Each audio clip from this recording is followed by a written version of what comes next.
Estou na gravação. Ah, tá ok. Já começou.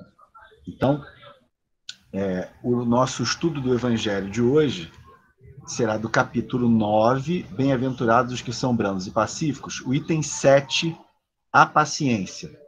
E eu irei complementar esse texto do Evangelho com uma historinha, vou ilustrar esse texto com uma historinha desse livro aqui, Ideias e Ilustrações. São textos de diversos espíritos através da psicografia do Chico Xavier. Em particular, hoje, leremos o capítulo 14 da paciência. Então, vamos ao Evangelho. O Evangelho é uma comunicação de um espírito amigo, dada em Havre em 1862. E ele nos diz assim: a paciência. A dor é uma bênção que Deus envia a seus eleitos. Não vos aflijais, pois, quando sofrerdes. Antes, bendizei de Deus onipotente que, pela dor neste mundo, vos marcou para a glória no céu. Sede pacientes. A paciência também é uma caridade, e deveis praticar a lei de caridade ensinada pelo Cristo, enviado de Deus. A caridade, que consiste na esmola dada aos pobres, é a mais fácil de todas. Outra há, porém, muito mais penosa e, conseguintemente, muito mais meritória. A de perdoarmos aos que Deus colocou em nosso caminho para serem instrumentos do nosso sofrer e para nos porem à prova a paciência. A vida é difícil, bem o sei. Compõe-se de 1000 nadas, que são outras tantas picadas de alfinetes, mas que acabam por ferir. Se, porém, atentarmos nos deveres que nos são impostos, nas consolações e compensações que, por outro lado, recebemos, havemos de reconhecer que são as bênçãos muito mais numerosas do que as dores. O fardo parece menos pesado quando se olha para o alto do que quando se curva para a terra a fronte. Coragem, amigos. Tendes no Cristo o vosso modelo. Mais sofreu ele do que qualquer de vós, e nada tinha de que se penitenciar, ao passo que vós tendes de expiar o vosso passado e de vos fortalecer para o futuro. Sede, pois, pacientes, sede cristãos. Essa palavra resume tudo. Então vamos ver aqui o que nós podemos destacar dessa mensagem que é curta, mas que toca um ponto muito importante para nós. Ele vai tratar da paciência e começa dizendo: a dor é uma bênção que Deus envia a seus eleitos. Então, por que será que ele começa uma comunicação que irá tratar da paciência abordando a dor? Porque, em geral, é ela que testa a nossa paciência. Então, ele faz questão de começar nos esclarecendo sobre a real natureza da dor. A dor é uma bênção que Deus envia a seus eleitos. E, de fato, se nós refletirmos sobre a vida de todos os homens e mulheres que aceitaram uma reencarnação comprometida com a palavra de Deus, nós vamos ver que todos esses homens e mulheres tiveram vidas muito difíceis. Enfrentaram muitos sofrimentos. Tu pensa em qualquer homem ou mulher na história da humanidade que tenha se tornado relevante dentro dessa tarefa de comunicar aos outros, de propagandear, digamos assim, as leis de Deus, independente da religião. Porque nós sabemos, as leis de Deus, a verdade está disseminada por todos os cantos. Nós, muitas vezes, não soubemos interpretá-la corretamente, né? Misturamos as nossas próprias ideias, as nossas dificuldades, né? Mas nós sempre estivemos sob a tutela de Deus e, mais particularmente aqui na Terra, do Cristo, o seu emissário, que cuida de nós e que tem sempre enviado profetas, né? Pessoas dedicadas a nos lembrar das leis de Deus, nos ensinar as leis de Deus.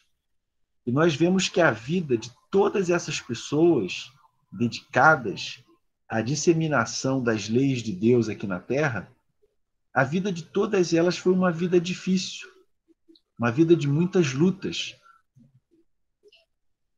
Então, esse Espírito amigo começa nos informando isso.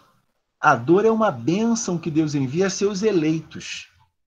Não vos aflijais, pois quando sofrerdes, antes bendizei de Deus onipotente, que pela dor neste mundo vos marcou para a glória no céu.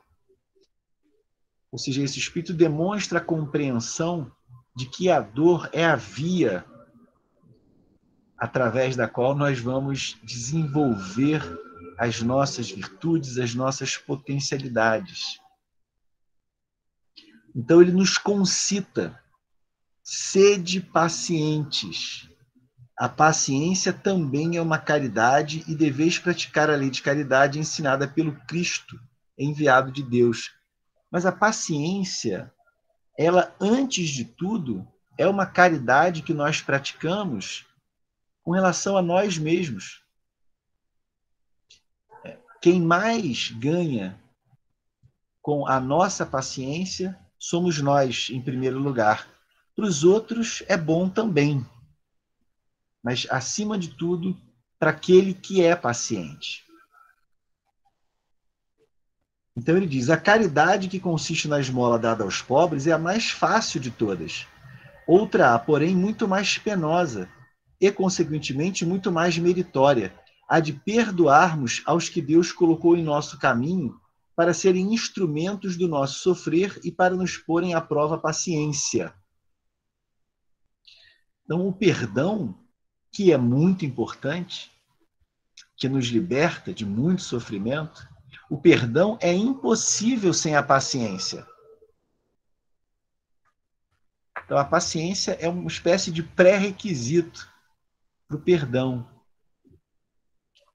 Então, nós temos que compreender que esses que surgem em nossos caminhos para testar a nossa paciência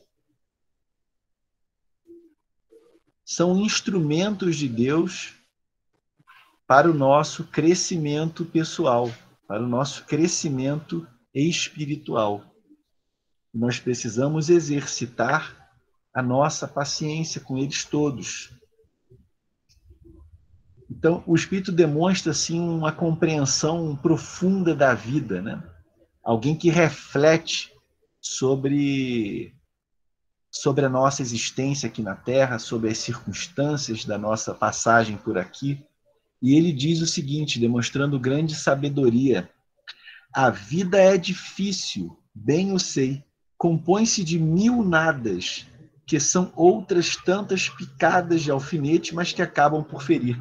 Essa é uma imagem muito feliz que fixa na nossa lembrança, né? Quando nós pensamos nas comunicações do Evangelho, essas pontinhas de alfinete, isso fala muito alto para cada um de nós, porque a gente sabe que a gente vive aqui na Terra e a gente sabe que é assim, né? Então, existem os grandes sofrimentos, né? Os grandes desastres, né? Mas existem essas picadinhas de pontinha de alfinete do dia a dia, não é? Às vezes é é uma fala que nós recebemos de alguém que está agastado conosco, uma fala de irritação, né, uma ofensa, é um desejar mal, todos esses problemas que envolvem o relacionamento de espíritos que, como nós, são ainda imperfeitos. Então, são essas tantas picadas de alfinete. E muitas vezes essas picadas vêm de quem nos ama. Porque nós também, né, com as nossas dificuldades, mesmo amando, também damos as nossas picadinhas de alfinete naqueles que convivem conosco. Né? Isso é inerente à nossa condição, não à nossa natureza, mas à nossa condição de inferioridade. Então ele diz, compõe-se de mil nadas que são outras tantas picadas de alfinete, mas que acabam por ferir. Se, porém, atentarmos nos deveres que nos são impostos, agora vem o antídoto. Então o Espírito reconhece que a vida ela é composta de uma sucessão de alfinetadazinhas, né, que tomadas individualmente não fazem muito mal, mas que no conjunto acabam por ferir. Né? E são um teste para a nossa paciência. Mas o que é que nós temos a nosso favor? No que é que nós podemos nos apoiar para nos ajudar a lidar com essas tantas picadas de alfinete? Então ele diz aqui, olha, se porém atentarmos nos deveres que nos são impostos, os deveres não são essas picadas de alfinete. Os deveres compõem a nossa tábua de salvação. É muito bom termos deveres a cumprir. Os deveres também nos ajudam, assim como a adversidade, o dever também é um instrumento de que Deus se serve para o nosso crescimento.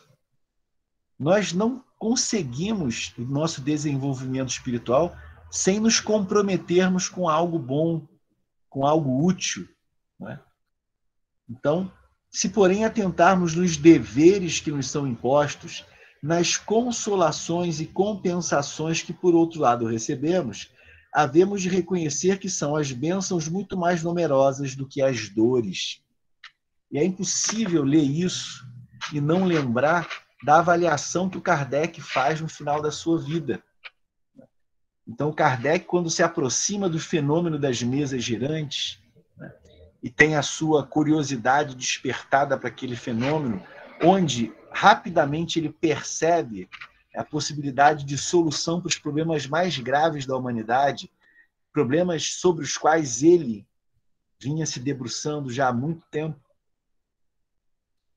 Então, logo de início, um espírito se manifesta indicando-lhe a missão que ele teria que desempenhar.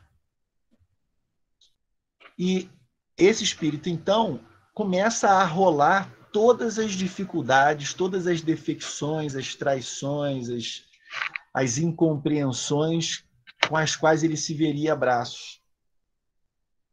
E ele, 10 anos depois, reconhece que tudo aquilo que lhe foi indicado aconteceu. As pessoas, até entre os mais próximos, né, ele foi incompreendido, foi traído. No entanto, na avaliação dele, as bênçãos, as consolações superaram em muito as dores e os sofrimentos que ele teve que enfrentar. Mas é claro que ele soube se colocar numa posição aberto, sensível a essas consolações. Então, nós costumamos dizer que quando nós oramos e pedimos a ajuda de Deus, não é para contar para Deus um problema que nós temos e ele não sabe. Ou não é porque se eu não pedir, Deus não irá querer me ajudar. A gente não faz prece para Deus para atrair Deus para perto de nós, mas para nos colocarmos próximos dele, uma vez que ele sempre está ao nosso lado. Então, Kardec soube colocar-se ao lado de Deus. durante os problemas que enfrentou, durante as adversidades. Porque Deus nunca sai do nosso lado. Então, esse espírito continua. O fardo parece menos pesado quando se olha para o alto do que quando se curva para a terra fronte. Exatamente o que Kardec diz lá na sua avaliação, né? Que através da prece ele se colocava acima das questiúnculas terrenas. E essas problemáticas daqui não atingiam, né? Ele se colocava acima pelo pensamento, pela sintonia com o alto. Mas isso exige de nós um exercício. Por isso, da vigilância e da oração. Então, a oração e a vigilância nos ajudam a estabelecermos uma sintonia com o alto que não nos eximirá de passarmos pelas dificuldades, mas nos colocará numa condição melhor para superarmos as mesmas dificuldades, porque as dificuldades vão aparecer. A questão é como elas vão nos encontrar. Então, o espírito continua. Nós vamos ver aqui na historinha, daqui a pouco vai ilustrar bem esse ponto, por isso que eu não vou me esticar muito nele agora. Mas esse espírito amigo continua dizendo assim: coragem, amigos, tendes no Cristo vosso modelo. Mais sofreu ele do que qualquer de vós, e nada tinha de que se penitenciar, ao passo que vós tendes de expiar o vosso passado e de vos fortalecer para o futuro. Sede, pois, pacientes, sede cristãos. Essa palavra resume tudo. Então é interessante, Jesus tomou um corpo de carne e viveu entre nós para nos ensinar. Mas ele sabia que dizer apenas o que nós devíamos fazer não seria suficiente. E mesmo sendo ele um espírito puro, que nada tinha que expiar, escolheu uma vida muito dura.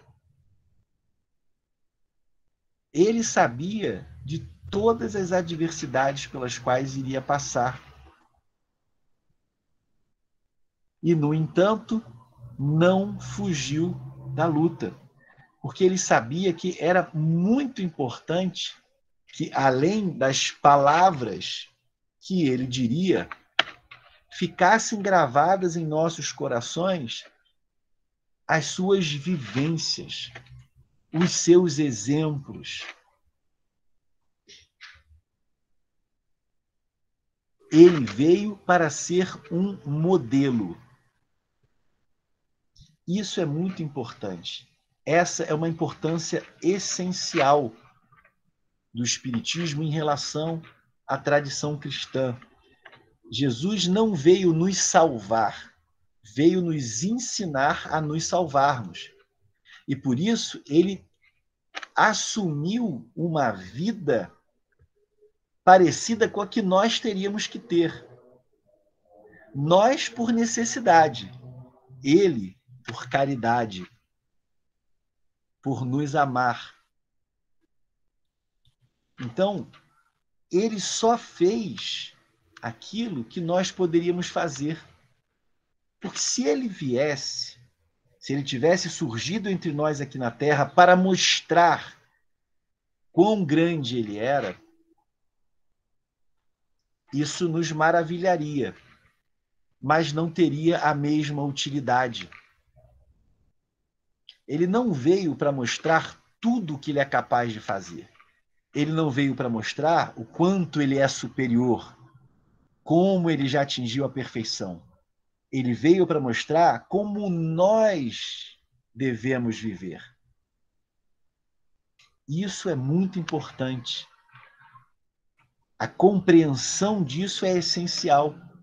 Porque uma das maneiras que nós usamos, e nós inventamos muitas, uma das maneiras que nós usamos para continuarmos sendo do jeito que nós somos, para não termos que enfrentar as nossas imperfeições, os nossos vícios, uma das coisas que nós inventamos é dizer, não, mas Jesus é perfeito, por isso que isso que ele fez, só ele pode fazer.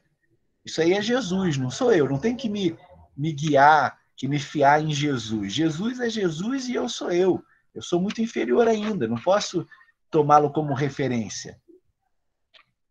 Isso é um engodo, isso é um discurso criado para nós ficarmos marcando passo. Porque, de fato, Jesus está muito na nossa frente. Mas o que ele fez aqui na Terra é aquilo que nós teríamos condição de imitar. Por quê? Porque esse foi o objetivo da sua vinda. Então, eu sou professor. Eu não vou tentar ensinar para um aluno do primeiro ano aquilo que é reservado para ser a última lição dos alunos do terceiro ano. Porque não vai ser útil. Eu não entro numa sala de aula para mostrar para meus alunos o quanto que eu sei mais que eles. Não é para isso. É para ajudá-los a aprender mais. Então, Jesus veio à Terra do mesmo jeito que um professor entra numa sala de aula. Ele não veio fazer show. Não veio para mostrar o quanto que ele é melhor, o quanto que ele sabe mais. Ele veio para nos ensinar. E só faz sentido ensinar aquilo que o outro tem condição de aprender. A paciência é algo que nós temos condição de aprender. E é muito importante, é muito útil. Então, para ilustrar essa lição, eu vou ler essa historinha aqui chamada O Conferencista Atribulado. Está naquele livrinho que eu mostrei lá, Ideias e Ilustrações. E ela diz assim, é uma historinha do irmão X. Naquela manhã ensolarada de domingo, Gustavo Torres, em seu gabinete de estudo, alinhava preciosos conceitos sobre a arte de ajudar. Espiritualista consciencioso, acreditava que a luta na Terra era a abençoada escola de formação do caráter e, por isso, atendendo às exigências do próprio ideal, enfileirava tranquilo frases primorosas para o comentário evangélico que pretendia movimentar na noite seguinte. Depois de renovadora prece, começou a escrever sentidamente. O próximo, de qualquer procedência, é nosso irmão, credor de nosso melhor carinho.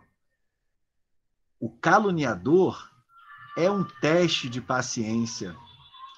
Quando somos vitimados pela ofensa, estamos recebendo de Jesus o bendito ensejo de auxiliar. Desesperação é chuva de veneno invisível. A desculpa constante é garantia de paz.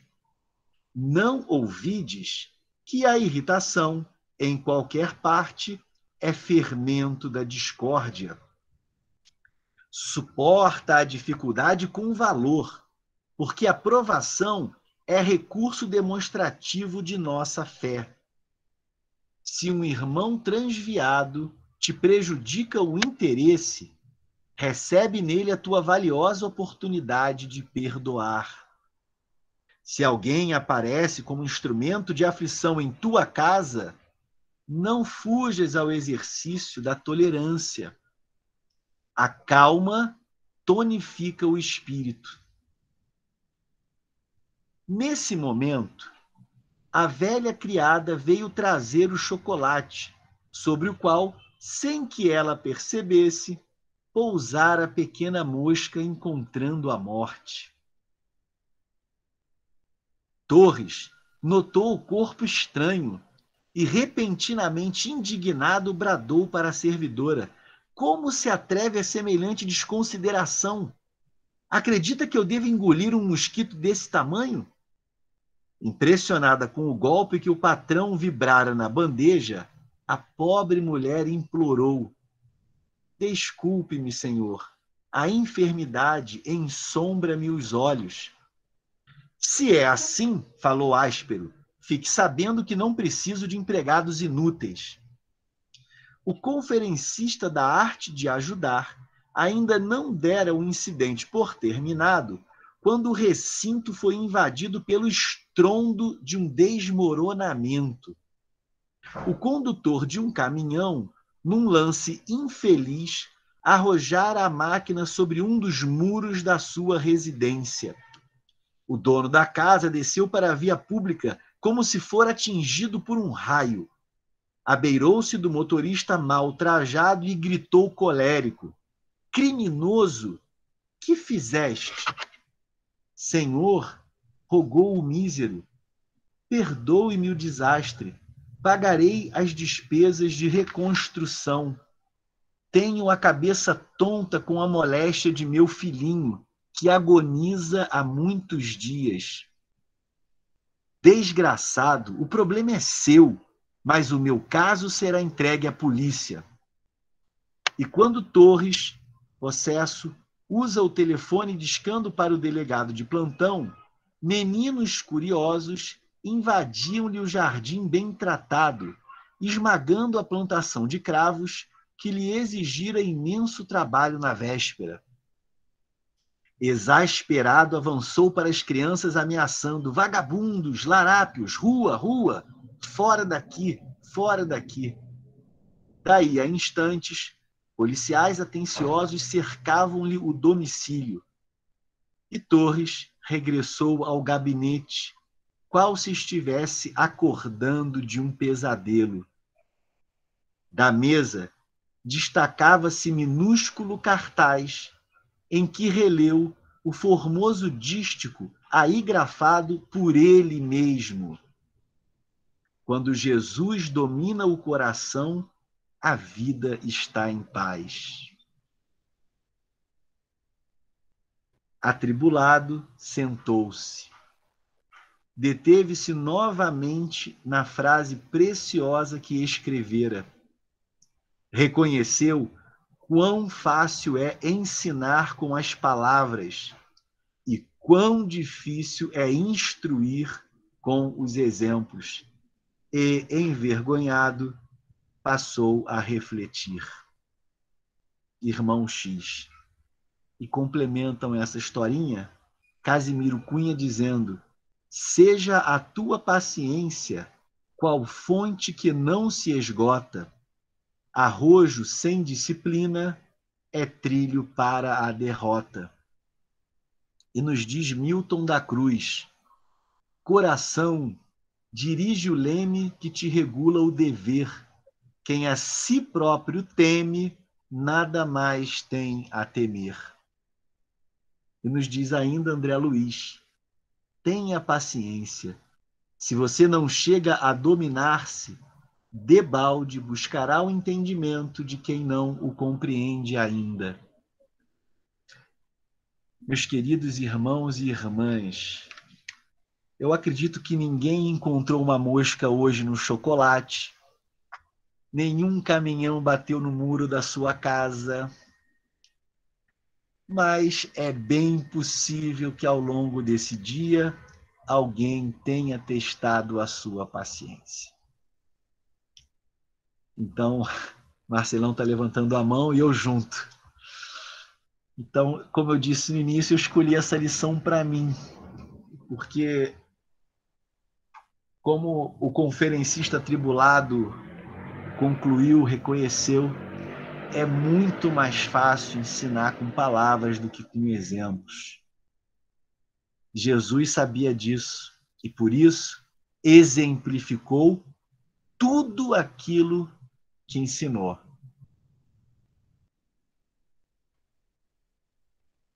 Nada, nenhum dos ensinamentos que Jesus nos trouxe deixou de ser por ele vivenciado.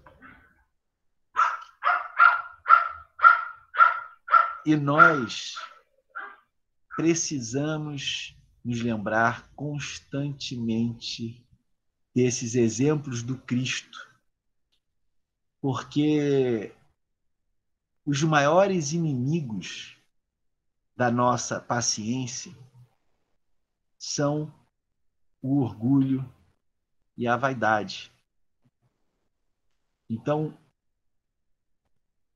nós costumamos não tolerar o erro do próximo, como se nós fôssemos perfeitos. Mas veja só como é curioso. Jesus, que era perfeito e tinha direito de exigir, tolerava os erros de todos.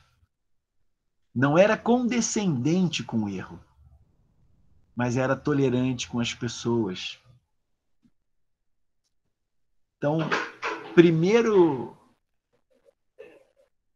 requisito que nós deveríamos preencher para exigir a correção do outro é sermos corretos sempre. Mas nós temos muitas imperfeições.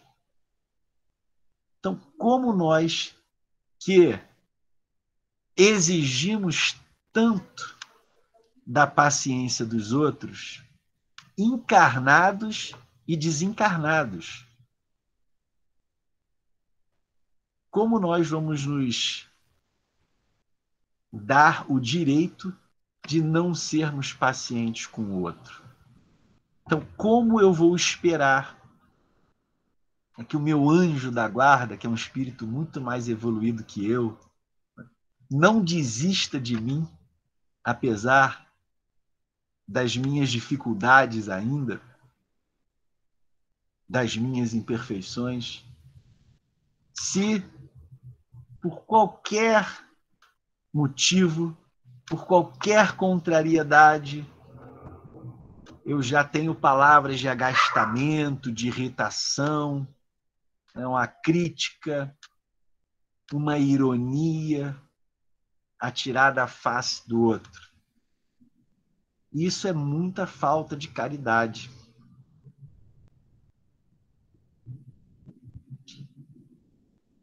Eu posso alegar que não tenho recursos financeiros para acabar com a fome do mundo, para dar agasalho para todos os que têm frio.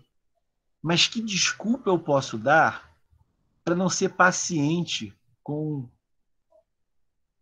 as pessoas à minha volta? A minha conta bancária tem um limite. Mas qual é o limite para correção moral? Existe um teto? Ah, não, eu já acertei 3 vezes hoje, então na próxima eu tenho que errar. Existe um limite para agir corretamente? Existe um limite para fazer o que é certo? Para fazer o bem? Para ser tolerante? Para perdoar? Não existe. Por isso que Jesus respondeu a Pedro que não deveria perdoar 7 vezes, mas 70 vezes 7 vezes. E a paciência, ela é construída assim. Quando eu coloco um limite, eu estou dizendo que a partir de um certo ponto eu tenho o direito de ser impaciente. Como se isso não fosse trazer maior prejuízo para mim antes de que para qualquer outra pessoa. Mas quando Jesus diz que nós devemos perdoar sempre, nesse exercício de perdoar mais uma vez, e mais uma vez, e mais uma vez, é assim que nós desenvolvemos a paciência. Porque a paciência é essa capacidade de permanecer sereno, de permanecer doce, de permanecer suave, de permanecer tolerante, de permanecer caridoso. Paciência tem a ver com permanência, permanência no bem, continuidade. Então, quando eu quero dar vazão às minhas inclinações inferiores, aí eu digo, a minha paciência acabou.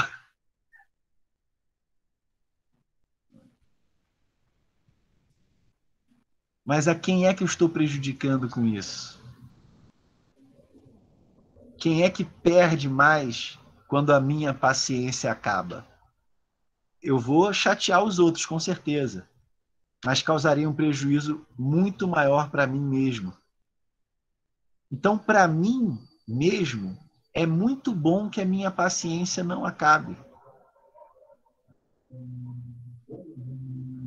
Imagina o tamanho da paciência de Jesus.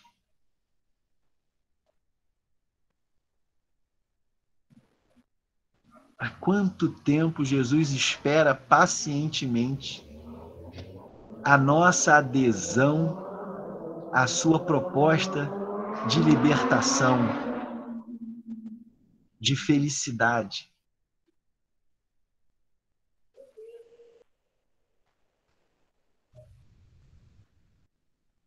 Jesus demonstrou enorme paciência,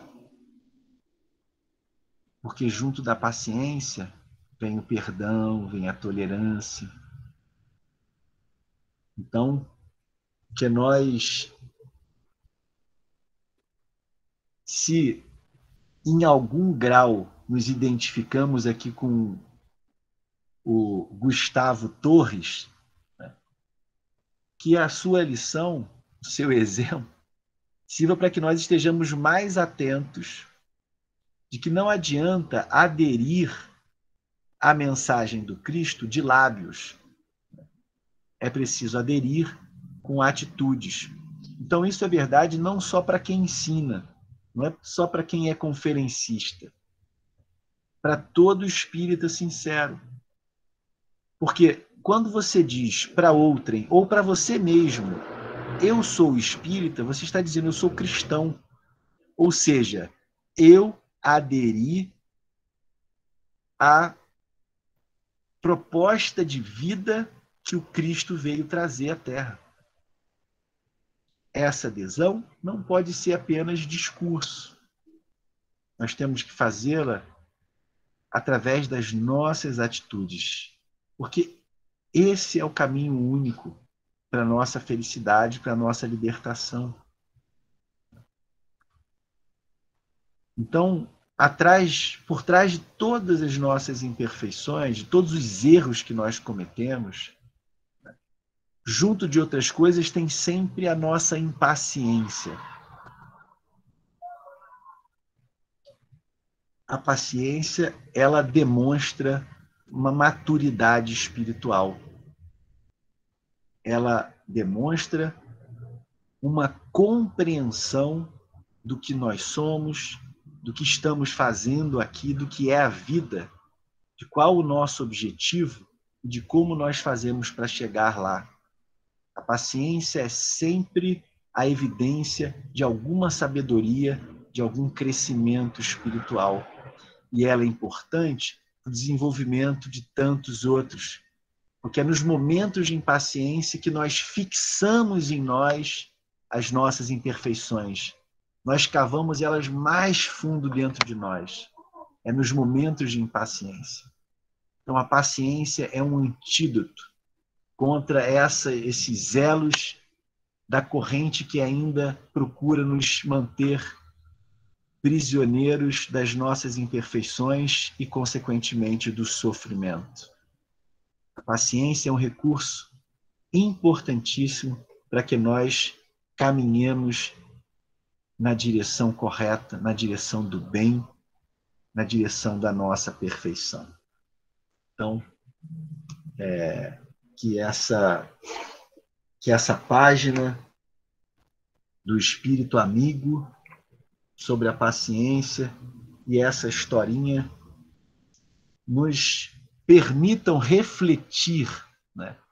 Assim como Gustavo Torres voltou para o seu gabinete depois de perder a paciência inúmeras vezes e refletiu, que nós olhemos também para o nosso dia, para os momentos em que interagimos com os nossos familiares, com aqueles com quem trabalhamos, com os nossos vizinhos, os nossos conhecidos, para ver se a paciência é apenas um discurso ou se ela já está começando a invadir os nossos corações.